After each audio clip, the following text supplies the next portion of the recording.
on ilmselt veel ekraanil ja kui lugemiskoertest üldse rääkida, siis meie oleme nüüd siis töötanud 2 aastat täpselt.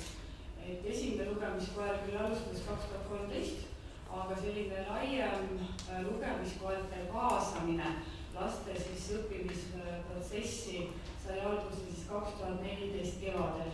Ja meie olime siis ka ühed esimesed, kes siis Eesti Lastekirjanduskeskuses alustasime. Et kogu see projekt sai siis laialdastust alguse siis. Nii. Okei, ja siis kõigepealt siis räägime, et miks üldse koera kaasata? No miks?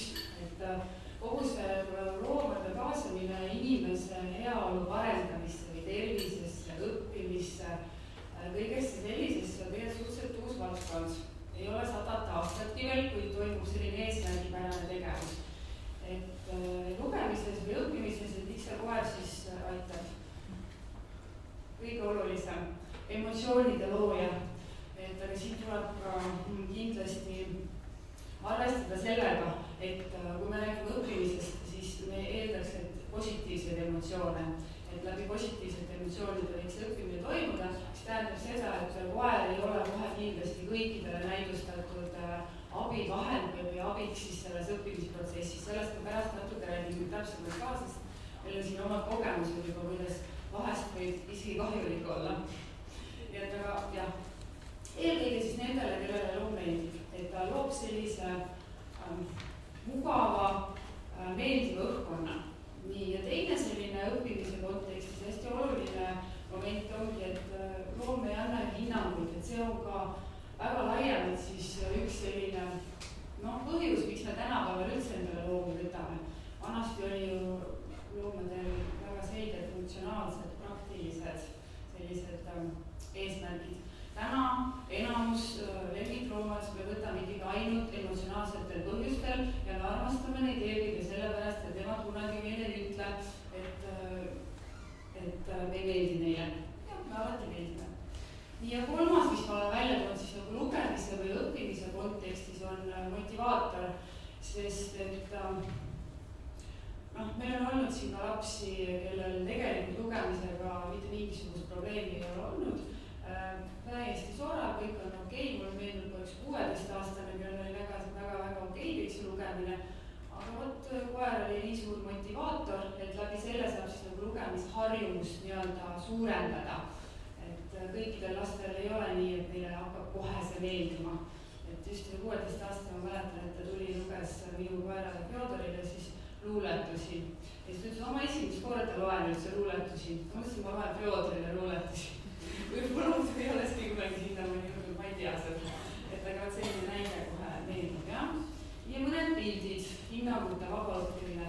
Ma valin selle pildi siin sellepärast, et siin on päris hästi näha selle koera emotsioon. Ja olgu öeldud seda, et me täna väga põhjalikult selle koera koolitusel, milline koer sobib ja edasi ei jõua selle peatuda, aga see on kindlasti väga oluline. Ja see pilt on väga ilmekas just seetõttu, et sellist emotsiooni, mida see koer praegusele lapsele sellel pildil, sellel hetkel, ma ise olin kõrval, pakkus, ei ole võimalik õpetada mitte kuidagi moodi, nii et tegelikult ka õige iseloomuga koer on väga tähtis, et see on selle looma vaba valik antud ajahetkel. Mina ei öelnud oma koerale, et pane pea sinna raamatusse. Tema sisemine tahe oli olla lähedases kontaktis selle lapsega. Et aga on ka olnud meil sedasi, et koer nii väga tahab lapse lähedale minna, aga et tuleb ka jälgida seda, et vahest segada. Ja seal on ka näha, et see nina on tegelikult ju suhteliselt seal teksti lähedal. Ja? Et sellist ühte reeglit seal kahjuks ei ole. Et nüüd, kui on selline pilt, et koeral on nina raamatu peal, et kohe ongi hinnangute vaba ja tore õppimine. Et kõik asjad on ikkagi, tuleb vaadata ja konteksti. Nii et põhimõtteliselt jah, et hinnet keegi ei pane, nii nagu koolis, et tulemusi me hindame, siis seal ongi see koer on nii-öelda hästi oluline koera välja sisse. Emotsioonide looja. No eelmises pildis olid ka emotsioonid, aga ma püüdsin piltide abil teile nagu kõige paremini seda ette manada. Et siin on sama asi, et see koera vaba valik on selliselt seal olla ja tõepoolest see, mida loom ise tunneb selles lugemise kontekstis või selles situatsioonis, see läheb väga tihti ka lapsele üle.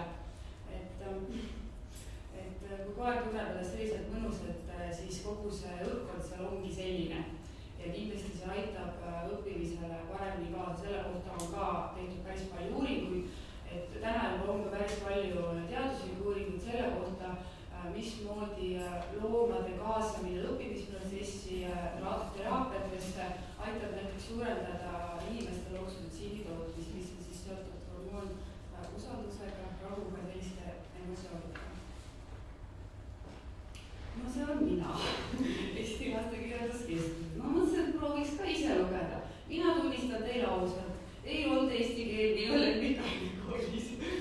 Aga nüüd seal raamatuks siis oli Edgar Valteri raamat ja et täitsa tänu sellele tööle ise ostsin oma lemmik lapsepõlve raamatu Pöialiisi ja Edgar Valteri raamatut lugesin kõik läbi ja lugesin oma koerale. Koer muidugi vaatas sellise emotsiooniga seal piltme, et mis mõttes sina mulle toetavad lapse. Et just nimelt, et siis motivaator, et kui lugemise keeleliselt probleemi ei ole, siis just nimelt, et seda tahte suurendamist, et ma lihtsalt tahangi võtta rohkem raamatuid ette ja leida võib-olla siis sealt omale neid lemmikuid ja järjest rohkem ja see loomulikult aitab üleüldse inimese arendamisele kaasa, kui me palju loeme. Nii et see oli siis koerale roll, emotsioonide looja, hinnangute vaba õppimine, motivaator. Ja mis on siis koerale roll? No rasvaselt panin, et tegelikult peaks alla oli lapse ja koera toetamine, tegelikult see on hästi koerajuhi roll või siis selle inimese, kes seda situatsiooni, tegelikult võiks öelda, et laias laastus looks see inimene selle situatsiooni, sest et mina täna üldse valin, kas ma võtan oma koera, milliste laste juurde ma võtan, kuidas ma üldse pakun seda teenuste protsessi. Olgu ka öelda, et on tegelikult 2 valget koera samast tõusta, aga kuna nad on mõlemad väga erineva iseloomuga, siis üks töötab täna lugemiskoerana, teine ei tööta. Seal on väga selge põhjus, sest sellel teisel koeral ei ole kaasa sündinud iseloomu omadustena sees seda, et ta tahaks väga paljude võõraste inimestega just nimelt füüsiliselt lähedastes suhetes olla. Ta võib harjutusi teha maiusega, aga lugemisel on, nii nagu need pildid enne oli, just hästi hea, kui see suudab seal lõdvestunult olla ja sellist loomulikku kontakti ise pakkuda. Et see aitab hästi palju kaasa. Nii et selles mõttes jah, ja enne ütlesin, et iseloom on tähtis, õpetamine on ka tähtis. Sest tegelikult meil on olnud situatsioone, kus koeral läinud raskeks. Tõepoolest on olnud üks kord 2 aasta jooksul, kus mu koer ütles mulle, et nüüd mul aitab. Ja see on ka jälle inimese vastutus aru saada, kus läheb looma piir.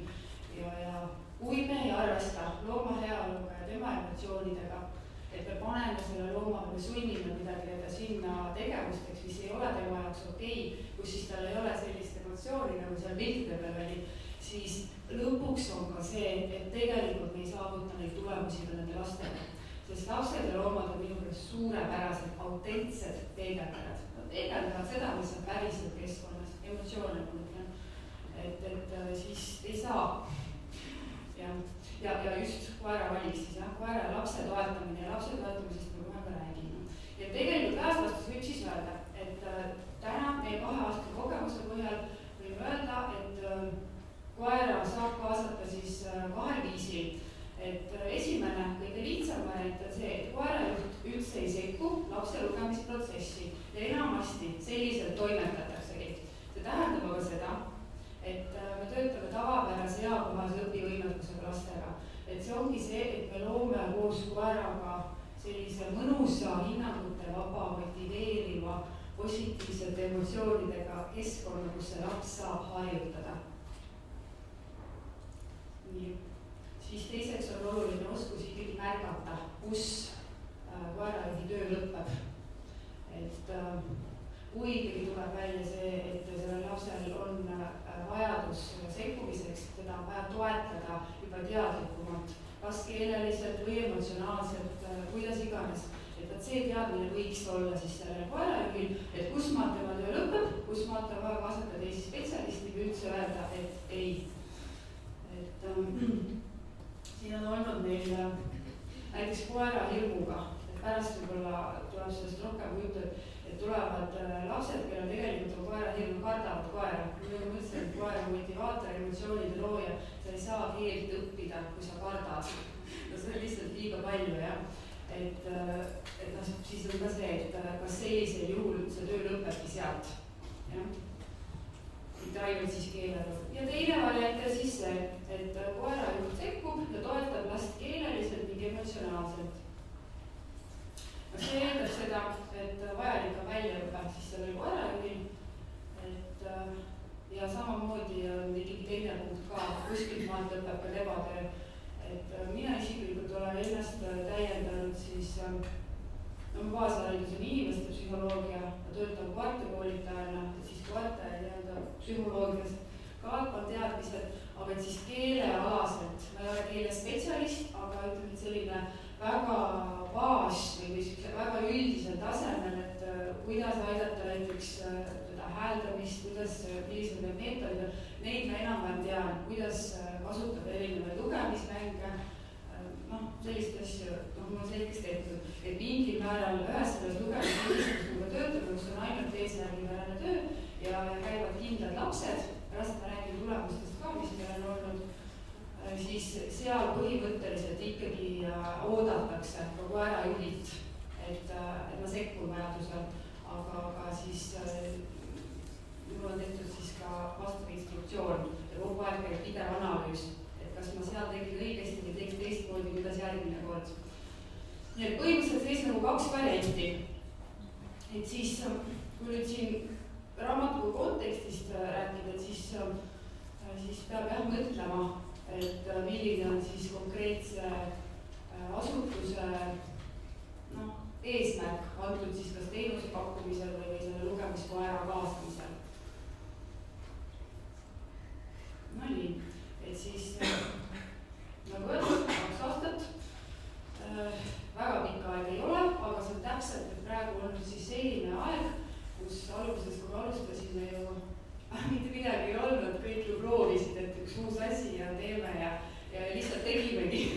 Et nüüd on täpselt selline aeg, et kus me oleme saanud piisavalt kogemusi ja mina ei ole ju ainus lugemiskoera juht, et meil on siin neid päris paljudes raamatukogudes töötamas, et need kogemused on kasulik kokku panna, et nüüd on kasulik mõelda, kuidas saaks veel paremini, veel efektiivsemaks ja eesmärk on ju ikkagi toetada laste keeleõpet.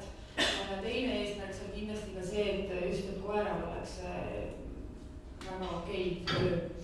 Et 2 aasta jooksul siis aprilli seisuga statistika 64 erinevat last, et siis 45 Eesti Laste Kirjanduskeskuses, 19 on siis keeleelu erahuvikool ja see on siis ainult minu ja minu lugemiskoera.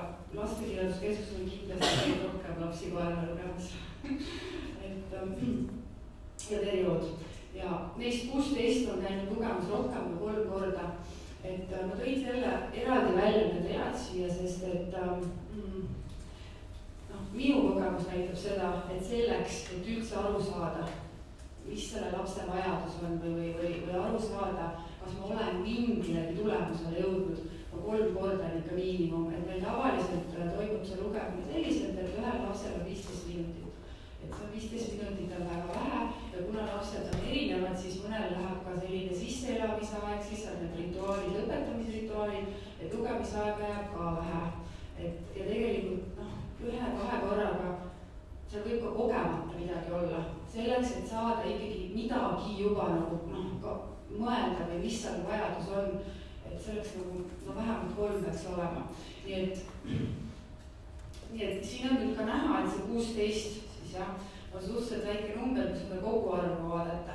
Nii et tegelikult enamus lapsed, siis minu praktikas ma veel kord rõhutan, praegu ei oska öelda kogu lugemiskoertele, lugejate statistikat.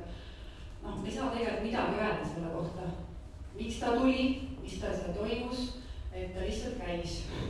Et lõpus me sellele peatume, et nüüd tahame muuta seda. Ja siis püsivad muutused on siis 7 lapsel, see tähendab mida?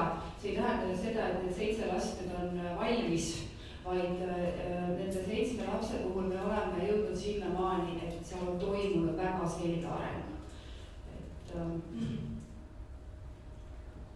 Just, et kes on läinud kirjatähtede peale, alustas täiesti häälingute veerimisest, mõnel mõne lapsega me oleme tegelenud 2 aastat täiesti selliselt, et tal tegelikult väga ei ole olnud nagu lugemisprobleemi, vaid seesama emotsionaalne toetamine, siis mõnikord ei ole vaja keeleliselt nii väga toetada, et see ongi suhteliselt tavapärane ja kohane, aga just emotsionaalselt. No üks mul meenubki praegu, et ta kiirustab. Kõik jumala super lugemine korrektne, aga lihtsalt kiirustab ja seetõttu, et ta kiirustab, ta teeb vigu ja lõpuks ta ei saa tekstist aru. Aga see on jama ju, et ühel hetkel ta ei saa aru, mis ta loeb, et laps läheb kunagi ülikooli, ta läheb kogu selle õppematerjali, mis tal õpivad ja päris keeruline. Ja no siis me seal tegime kurja välja, et aru saada, et kas tegemist on ainult nagu lugemise põhiselt, et ta nagu lugemises kiirustab või siis küsimus on igal pool mujal. Nii et tegelikult antud lapse puhul ongi küsimus selles, et see ongi tema eripära, et ta on nõusult tubli, ta pingutab, ta nõusult tahab, aga et millegipärast kiirustab, siis me seal igale trikke mõtlesime.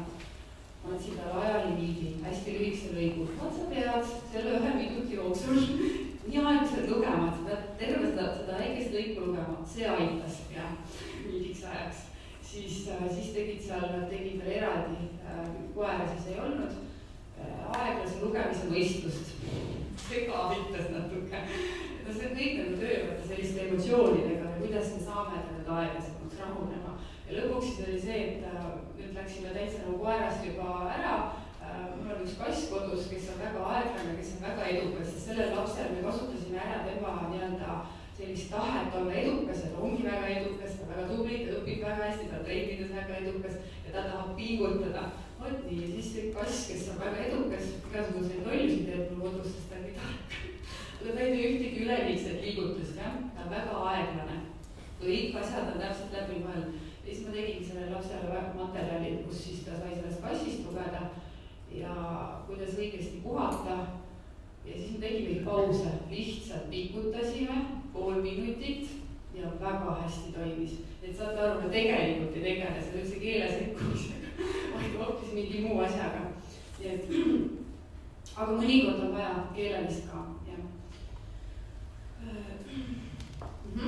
Ja nüüd jõuamegi sinna, et kuidas siis saavutada tulemusi lugemiskoera abil.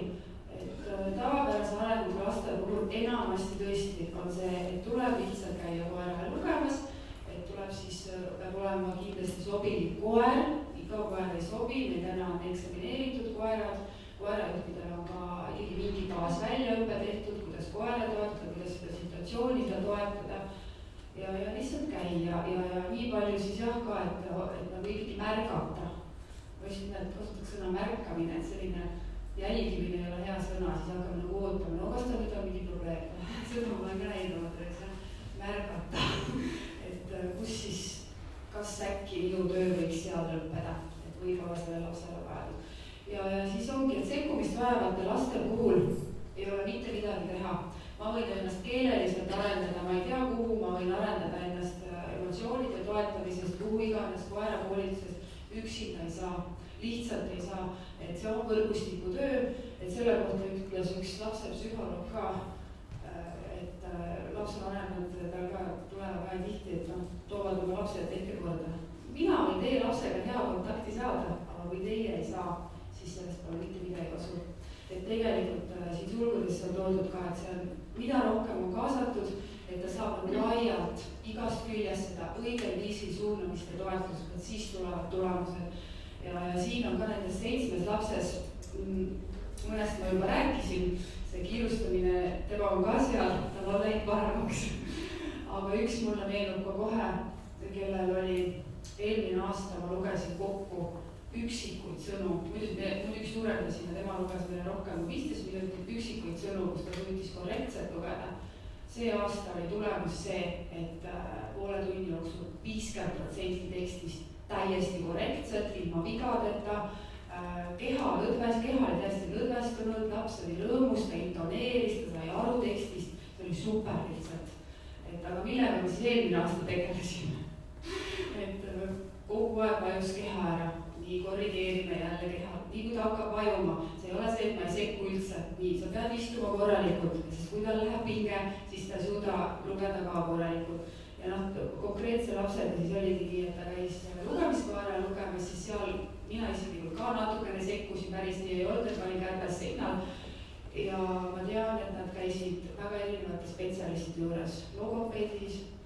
psühholoogid ja lapsevanem oli väga koostöövalmis, väga tahtis, proovis igast küljest ja seal on tulemused näha. Ja nii on, selle oli väga hea meel, et siis tuli ise ka ja. Nii, ja siis just, nii nagu öeldud, siis eesmärgipärane viib tulemusteni. Ega see ei ole ainult lugemiskoeraga töös, see on ükskõik, mida me teeme. Et vahest võib olla eesmärk ka see, et eesmärk ei ole. Näiteks kui ma koeraga peale lugemist metsa lähen, pakun talle suure preemia selle eest, et ta nii tubli oli ja aitas lastele lugemist õppida, siis ainus eesmärk on metsa minna, rohkem eesmärk ei ole, lihtsalt oled. Teda on ka vahest, jah. Ega õppimisel ikkagi meeldan, et saaks olema mingid eesmärgid.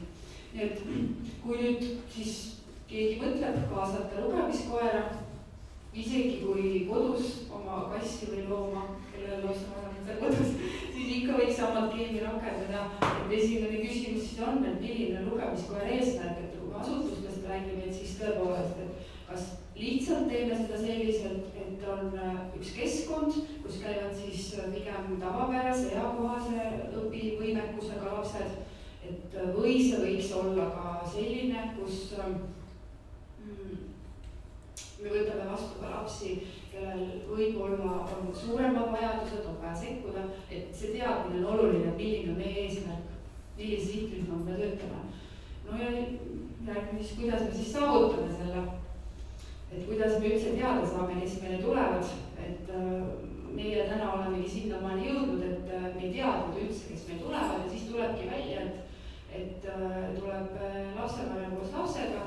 Lugemisprobleem üldse ei ole, aga tema lootus on see, et laps saab koeraõigust üle ja taustaks oli siis see, et kunagi tuttava inimese koer ütles seda last näkku, nii et käis õmplemas ja nüüd ta lootis siis minu koera abil, et lugemist pole üldse vaja, et teeks nagu hirmuteraapiat.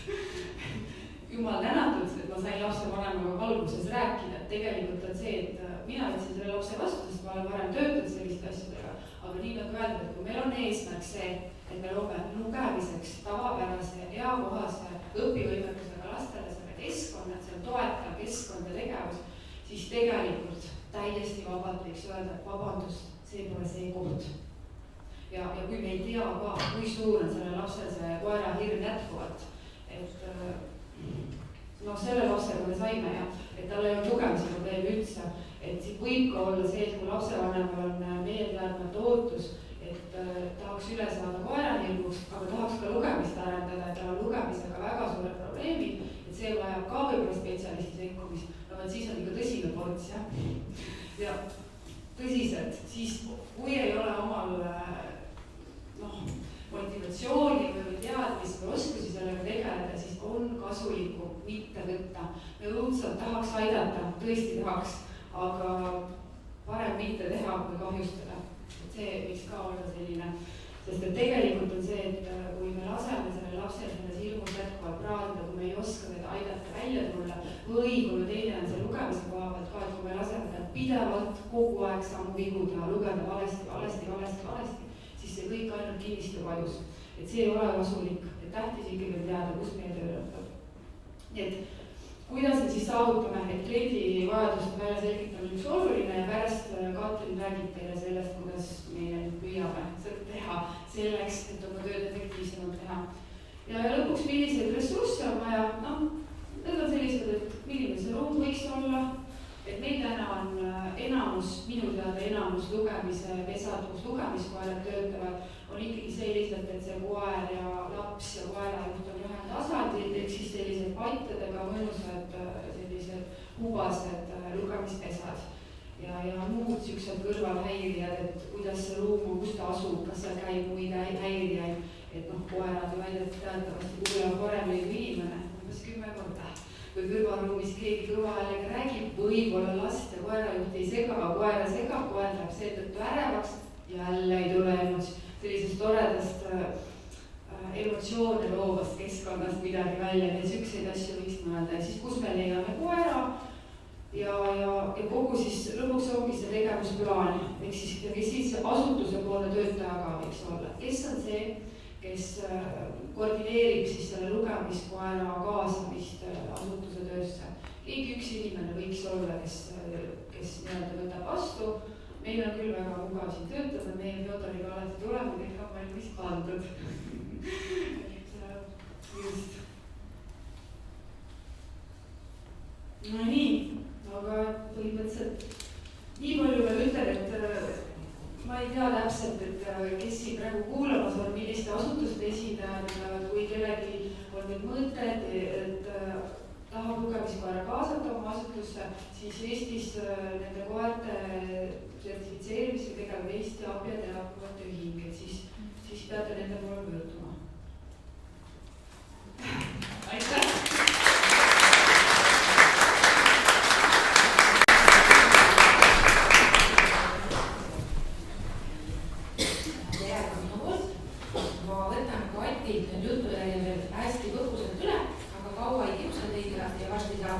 Pärast tõrgu hingama minna.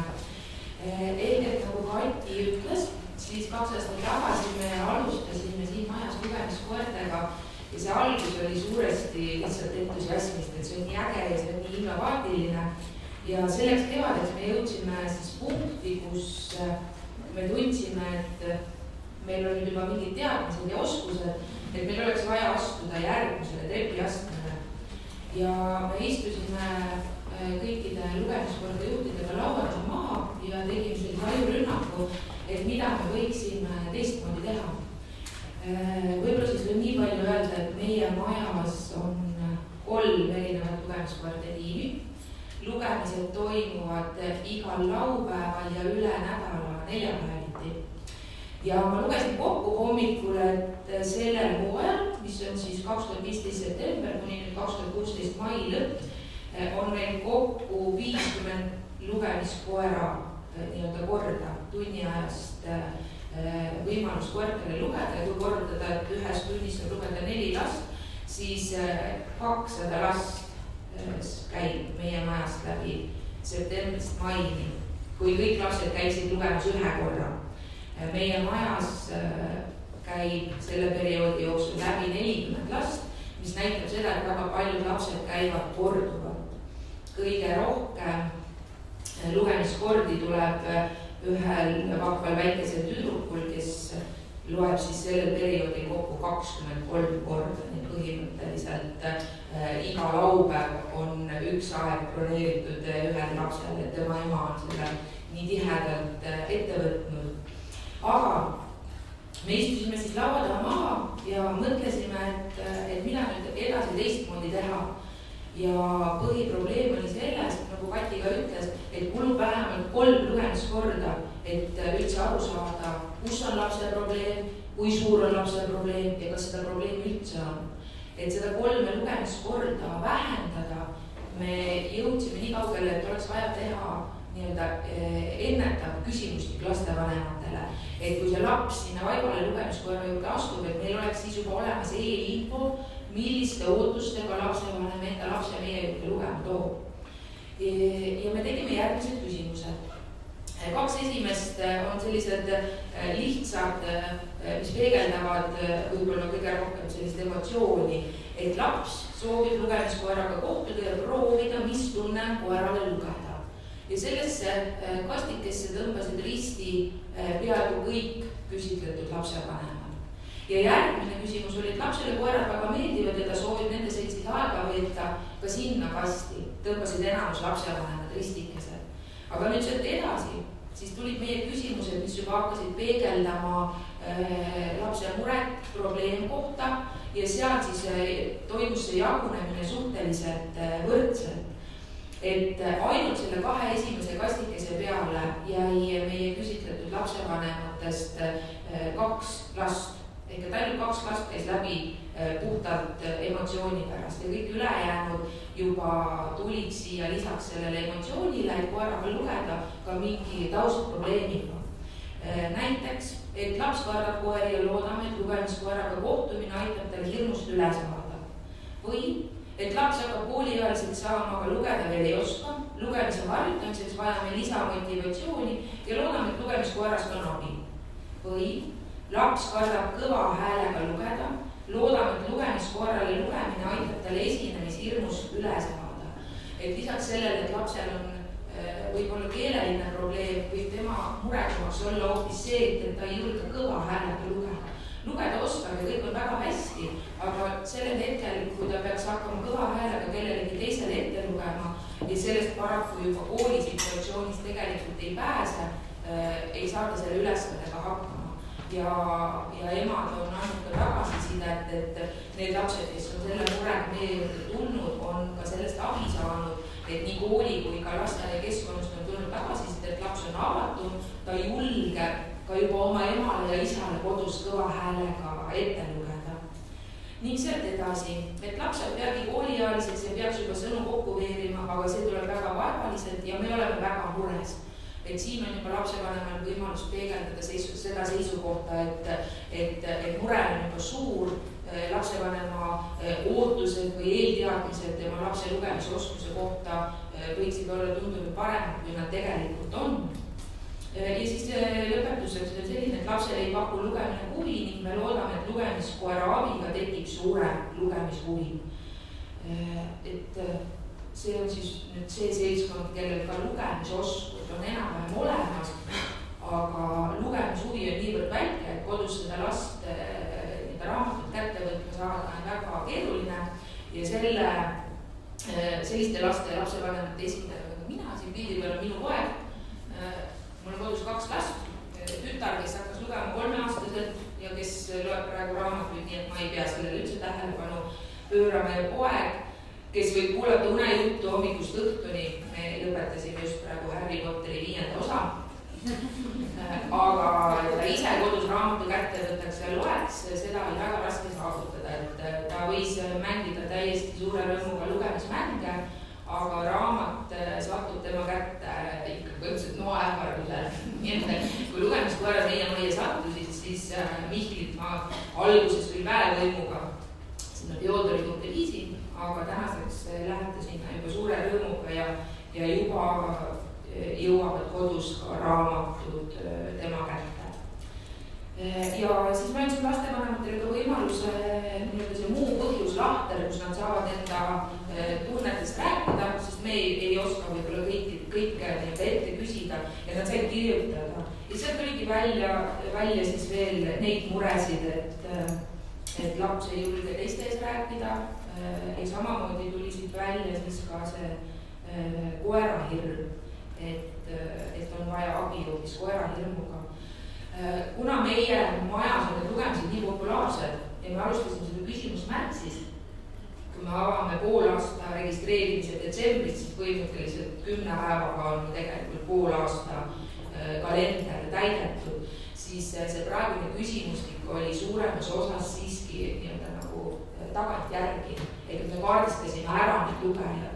Siit edasi me leidsime, et sellest infost on väga kasu, nii et sügisel, kui me jätkame, saab see küsimustik olema meil ikkagi eelduseks, et nii kui lapsevanem registreerib, me küsime ta käest selle info ära, nii et sellel hetkel, kui laps lugemiskorrale lugema tuleb ja Fjodori, Pekku või Foxiga kohtub, on lugemiskorda juhtidel juba olemas eelinfo.